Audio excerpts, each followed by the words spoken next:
Bonsoir à tous. J'ai décidé de travailler sur les autochtones au Canada. Alors, ma problématique est telle que suit. L'histoire des barricades, comment le contre-pouvoir est-il incarné?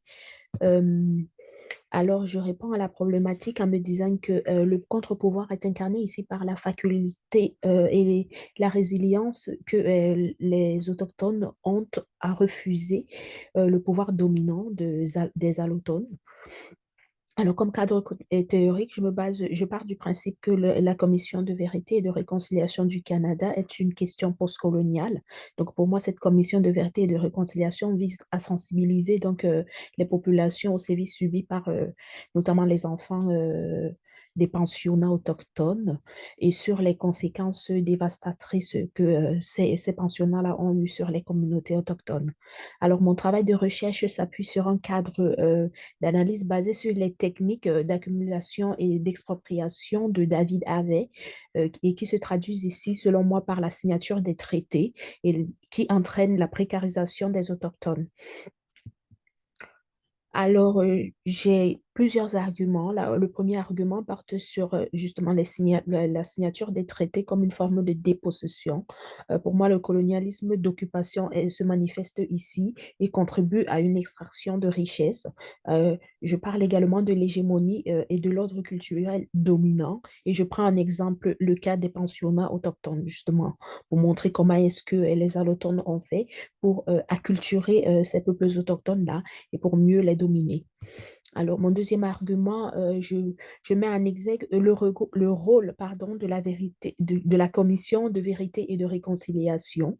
Dans ma première partie, je parle de la reconnaissance des droits des autochtones, notamment par la décision prise par les Nations unies et aussi de la position que le Canada a prise après la publication des Nations unies. Alors, je reviens également sur la volonté du Canada d'établir une relation nouvelle avec les peuples autochtones.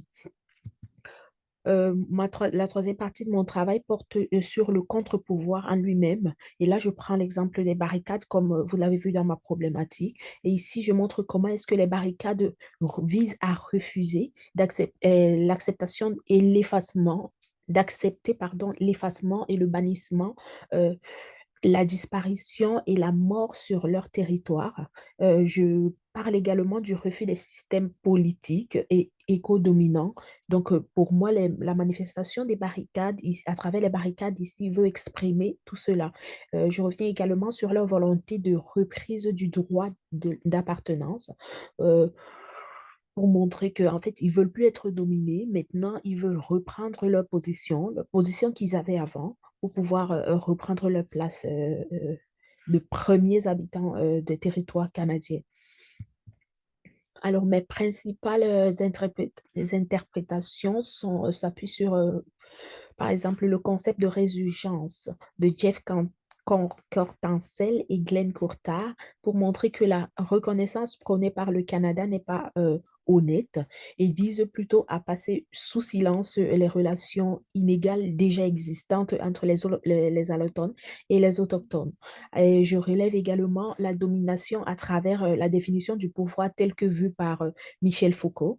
Donc ici, je veux montrer comment, malgré le fait qu'il y ait une commission de vérité et de réconciliation qui a été mise en place, mais il y a toujours une face cachée euh, de dominance venant des peuples canadiens non autochtones vis-à-vis des autres peuples. Je parle également des barricades comme une forme d'engagement politique et spirituel pour lutter contre une culture écodominante en me basant sur les travaux de Leon Simpson. Donc ici, je parle approximativement des manifestations des barricades et aussi de leur volonté de vouloir retourner à l'état initial. Donc je définis à peu près le pouvoir et je parle du point de vue de Leon Simpson, comme je le disais.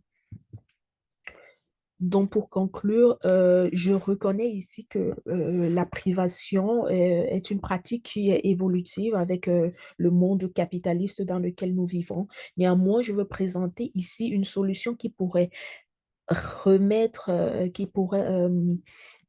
comment dirais-je, qui pourrait rassembler les 2 parties. Donc je parle ici des autochtones et des allochtones et de les remettre en fait, de les pousser à retravailler ensemble. Et pour cela, je propose ici là de revenir aux notions de commun. Donc, pour moi, c'est une alternative à cette privation dont je parlais tout à l'heure. Et que si on le voit, donc le commun, comme un exercice collectif de contre-pouvoir, ben, cela permettra de réduire considérablement les inégalités et de faciliter ou de favoriser la redistribution des richesses communes. Alors pour moi, donc ici, le commun est considéré comme un principe porteur et fédérateur, non seulement une forme organisationnelle, beh, évidemment, mais aussi, beh, il permet de partager et mettre en évidence des actions collectives, mais aussi une gouvernance plutôt participative et démocratique. Hem Et aussi collaborative, mais pas du tout, inégalement répartie comme on le voit aujourd'hui. Donc, pour cela, je m'appuie sur le travail de, Christian Laval pour mettre en avant, le commun et pour, Heu, me donner, ce complément-là, cet élément complémentaire-là à la commission de vérité et de réconciliation.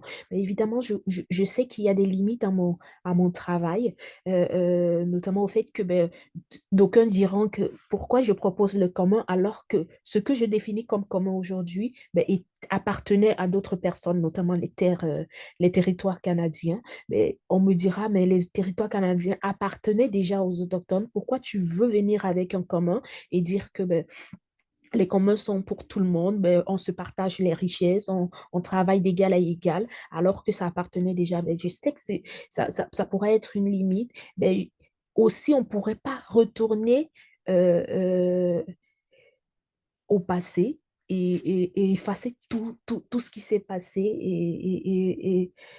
et je veux dire et trouver des solutions qui ne permettront peut-être pas, aux autochtones qui permettront aux autochtones d'oublier, leur passé. Mais en fait, ici, je voudrais tout simplement les réconcilier et qu'ils essayent d'avancer tous ensemble, main dans la main. Bon, voilà, merci, d'avoir regardé cette vidéo, et au plaisir. À jeudi.